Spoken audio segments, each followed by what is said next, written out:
హైదరాబాద్లో భారీ వర్షాలు పడే అవకాశం ఉన్న నేపథ్యంలో పూర్తి సంసిద్ధతతో ఉన్నామని కలెక్టర్ హరిచందన్ అన్నారు. హైడ్రా ట్రాఫిక్ పోలీసులతో సమన్వయం చేసుకుంటూ ఎలాంటి ఇబ్బందులు లేకుండా చూస్తున్నామని చెప్పారు.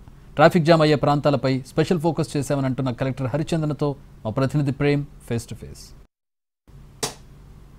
ఈ రోజు రేపు ఎల్లుండి కూడా భారీ నుంచి అతి భారీ వర్షాలు హైదరాబాద్లో ఉన్నాయని చెప్పేసి వాతావరణ శాఖ కూడా హెచ్చరిస్తుంది. ఈ నేపథ్యంలో మీరు ఎలాంటి చర్యలు తీసుకుంటారు? ఈ రోజు మనకి ఆరెంజ్ అలర్ట్ ఇవ్వడం జరిగింది హైదరాబాద్కి. సో భారీ వర్షాలు ఒక 72 అవర్స్ వరకు మనం ఎక్స్పెక్ట్ చేయొచ్చు అని ఐఎండి సూచన ఇవ్వడం జరిగింది. దీనికి నేపథ్యంలో మనము జిల్లా మొత్తం కూడా ఒక కంట్రోల్ రూమ్ ఏర్పాటు చేయడం జరిగింది. అన్ని అదర్ డిపార్ట్మెంట్స్తో సమన్వయంగా జిహెచ్ఎంసీ కానివ్వండి, పోలీస్ కానివ్వండి, హైడ్రా వీళ్ళందరితో కలిసి మేము కూడా సిచ్యువేషన్ కంటిన్యూస్గా మానిటర్ చేస్తున్నాము. మా కంట్రోల్ రూమ్ నంబర్ వచ్చేసి 23202813.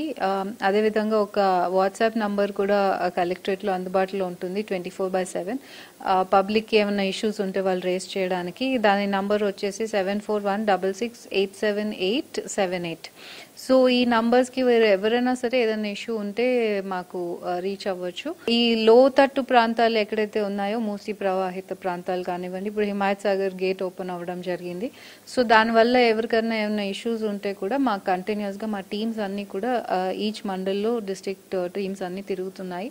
తిరిగి వారిని అలర్ట్ చేసి పెట్టాము. ఎక్కడ కూడా ఇప్పుడు దాకా అయితే బియాండ్ సిచ్యువేషన్ ఎక్కడ లేదు. వాటర్ లెవెల్ కూడా ఎక్కడ రైజ్ అవ్వలేదు. సో కంటిన్యూస్గా మేము మానిటర్ చేస్తున్నాం. ఈ 2 రోజుల పాటు భారీ వర్షం ఉన్న నేపథ్యంలో కూడా అనవసరంగా రోడ్లపైకి రాకుండా ఉండాలని చెప్పేసి కూడా హెచ్చరికలు జారీ చేసినటువంటి పరిస్థితి. ఇప్పటికే అటు స్కూళ్ళకు సంబంధించిన అంశం నేపథ్యంలో కూడా ఈవినింగ్ సమయంలోనే ఎక్కువగా వర్షం కురిసే అవకాశం ఉన్న నేపథ్యంలో హాఫ్ డే స్కూళ్లను కూడా ప్రకటించామని చెప్పేసి కూడా తెలియజేస్తున్నారు. ముఖ్యంగా ప్రజలు కూడా ఈ 2 రోజుల పాటు అప్రమత్తంగా ఉండాలని చెప్పేసి హైదరాబాద్ కలెక్టర్ కూడా తెలియజేసినటువంటి పరిస్థితి. కెమెరా పర్సన్ హరీష్తో ప్రేమ్ కుమార్.